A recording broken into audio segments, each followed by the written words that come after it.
John Garrowitz and the Dummy Dilemma, a short story by Dan McDowell. John Garrowitz had fallen on hard times after his 19-year career at Gelman, and Rogers came to an unexpected halt. Always the prankster in the office, his wit and carefree demeanor often drew people to him, but his work output was less than satisfactory. Infectious personality, terrible work ethic, great for morale, but distracting for operations. John was typically found reviewing reports, making copies, and stocking the breakroom refrigerator among other simple duties, but he never really moved the needle the way management hoped he would. And then, one day, a harmless little stunt, a robotic spider in the company breakroom, scared Pam, a middle management VP, just the wrong way. There was no warning, just a quick dismissal from his longtime boss, and a chilly farewell from the staff lingering nearby. John's carefree demeanor quickly shifted into anger as he protested to his manager about his loyalty to the company, his timeliness, his reliability, and his positive attitude. He couldn't understand why a harmless prank would be a deal breaker, especially this time of year around Halloween when everyone was in the mood for a good surprise and scare. His manager shook his head and simply pointed to the door. John walked out of the building to his car, a cardboard box of his mementos in hand. Angered by the termination, he made his way to a local coffee shop, grabbed a cappuccino, and headed back to his apartment. He'd been a bachelor for quite some time. Other than his aging tabby cat Maggie, there really wasn't much to his abode. Maggie's corner and pet supplies, a TV, a refrigerator, a microwave, a couch from his college years, and a little corner for some guitars. Nothing particularly abnormal about the space. Late that night, he heard a voice coming from somewhere unfamiliar. He lived on the top floor, but the voice sounded as if it was coming from above him. Naturally, he did what most would do. He turned off all other noise in the house to listen closer. He approached the source, which seemed to be in the ceiling. There was an air filter panel that led into the attic, but he had no direct access from his apartment, so he dismissed it when the voice subsided. He couldn't make out the words, but it spoke in an almost chant-like and sing-songy fashion. That much he was certain of. He tucked in for the night and went to sleep. As the evening temperatures dropped enough for the building heating system to click on, the loud sound was enough to wake him. Again, he began to hear the sing-songy chant coming from the attic. This time, it was clearer. The voice sang it like a drunken pirate song. I know what I know. I know what I do. I know what I know. And I'll kill you. He stepped out of the apartment onto his patio and stared up at the stars, taking a drink of his water and sighing. He'd heard of people hearing voices, but never quite like this. Was a simple job loss all it took to make him finally snap? He lit up a cigarette and studied the moon as it tucked behind a mostly cloudy sky. He finally decided he'd turn the stereo on to drown out the noise and then explore it closer in the morning. Always touched by the nostalgic sounds of the 80s, he queued up Prince's Purple Rain and started to relax. It wasn't long before another voice began to sing from the attic, the very same song. Purple rain, purple rain, purple rain, purple rain. Dear God, he thought. Well, maybe it's just a crazy maintenance man who has good taste in music. The hours were strange, but it was still explainable. One song after the next, the voice sang along. Having struggled to sleep the entire night, he made a pot of coffee and remembered he had nowhere to go. Now that it was daylight, he'd see if he could either get with the super or inspect the source of the noise himself. He'd seen a stairwell that led up to an attic access door down the hall. He'd just slip in and see what he could figure out if it was unlocked. Sure enough, it was. He went into the attic. It was dark, with only the sound of the heating ducts and a whole lot of vents, pipes, and insulation. The smell was unpleasant. Nonetheless, he moved across the attic until he got above his own apartment and found the general area where he thought he'd been hearing the voice. There had to be a plausible explanation. He just had to figure out what it was. He turned on his smartphone flashlight and started shining it around. His heart had begun to palpitate faster and faster, especially after downing so much coffee, his nerves on edge, his sleepless mind weary. A rat squealed by and startled him, but that wasn't it. The voice was far too melodic, not just a shrill squeak. And then, his eyes spotted a box in the corner, a small case. Walking carefully across the wooden forms of the attic, he came over to the box and shined his light on it. As he bent down to open it, the box popped open. Looking for something? An elated dummy said as its voice echoed out of the now open case. Its hair was red, its eyes green. The accent seemed a hybrid mixture of Irish, a hint of Scottish, certainly from across the pond. Backpedaling to the center of the attic, John shook his head. No, number! You can't just come traipsing up in me space and leaving me here now, can ya? The dummy said. I suppose not, John said, his heart aflutter. That's right there, John, my boy. Get me out of here. We'll fix your problems together, my friend. Like a bad dream, John agreed reluctantly. The dummy laid down and latched shut. John picked up the box and carried it down. Through the box, the dummy said, Take me to your apartment first, me lad. As they slipped through the hallway and back to the apartment, John was lucky not to run into anyone. The dummy began to croon from within the box, the same drunken pirate song. I know what I know. I know what I do. I know what I know. And I'll kill you. John unlocked his apartment and took the dummy inside. The dummy popped the box open. The puppet had unmistakable power.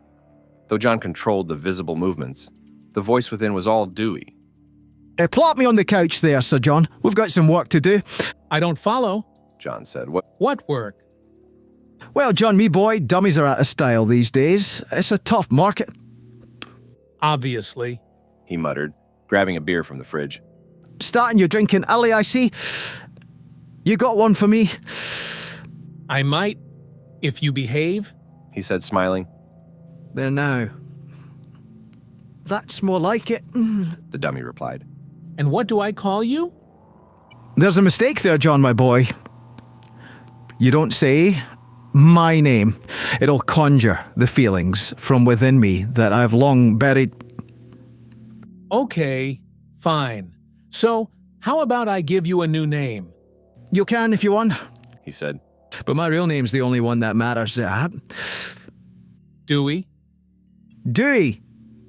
Is that the best you got? The puppet asked. Afraid so, Dewey Pineman. Going for a strong wooden name, I see. Yep. All right. Dewey replied. I'm not one to tease. Nah, you brought me out of the dark, John, my boy. And for that, I'm much obliged. Why aren't you at work? Fired? Fired! For what? You're a man, John. I can sense that. A snobby corporate witch couldn't take a joke. Is that right?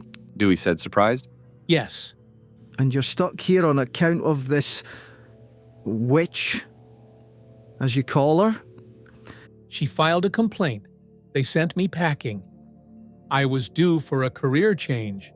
I'll see. How about I do you a solid, John? John studied the dummy. What do you mean? What do you say we give this,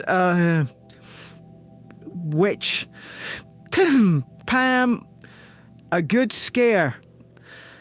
It's almost Halloween after all, isn't it? Okay. I don't want to end up in jail. All this sensitivity and harassment training has me afraid they'll bust me and lock me up for something like that. No, just harmless fun. Nothing else. Dewey said.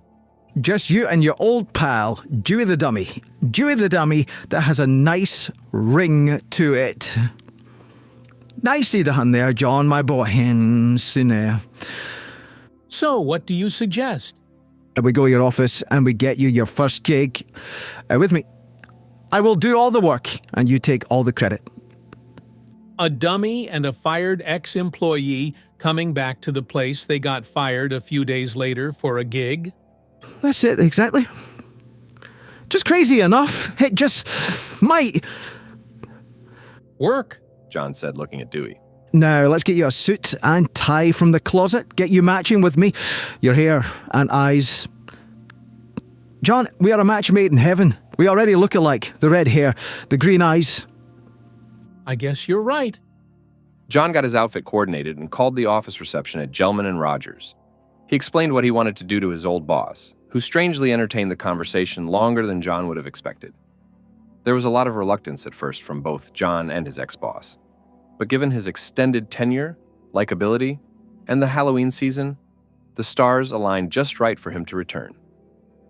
John and Dewey practiced in the mirror for a few days as John perfected moving the puppet in sync with the puppet's sayings and songs. And then, Halloween hit. John and Dewey approached the building. He'd set up in the corporate meeting room. There'd be cake, pie, drinks, and an audience.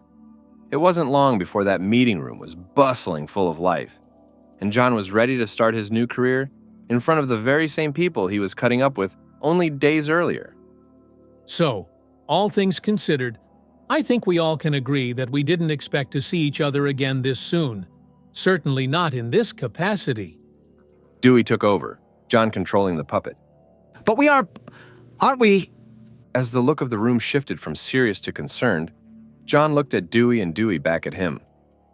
Obviously, we're still getting the mechanics of this down, but Dewey and I want to sing you a special number. Dewey cleared his throat. Purple rain, purple rain, purple rain, purple rain. The whole room started laughing. Dewey had them rolling, cakes, pies, sugar everywhere, laughter to the skies. And the witch, Pam, wasn't there. And then, the dummy started to look around the room with some help from John. There's someone missing, isn't there, Dewey? Yes, that witch from HR, the snobby VP, Pam. There were gasps in the room. Everyone looked at John, a couple chuckling more nervously than they were in true laughter. I swear, John said, looking at the room. I didn't say that. Dewey chimed in. That's what he wants you to think. The old witch is probably hiding out in the loo, knowing we'd be here. And perhaps that's the honourable thing to do. To stay there in hiding. And near the ugly poo. The room laughed nervously, still deeply uncomfortable with the setup. John patted Dewey on the back. Now, Dewey, we talked about the potty jokes. We only do that at home, never in public. Dewey chuckled. Speaking of the loo, I think we could use a trit. He said. Couldn't we, John? I don't think so, Dewey. Yes, we could. He said.